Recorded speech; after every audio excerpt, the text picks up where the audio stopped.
Bakit ito na ang next hotel mo sa Taipei? Watch this video. Una, napakalapit sa Ximen MRT. Ilang metro lang, nasa exit 2 na. Kapag may stroller or wheelchair naman kayo, isang tawid lang nasa exit 4 or exit 6 na kayo.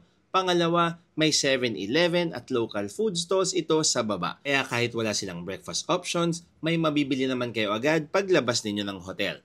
Pangatlo, kung sasama kayo sa Taichung Day Tour, nako, ang lapit lang nito sa pick-up at drop-off point. Siguradong on time kayo sa tour at di naman mapapagod ng sobra after nito. Pang-apat, ang lapit lang sa Ximanding, kung saan maraming makakain, makikita at mabibili. Pang-lima, sobrang affordable nito.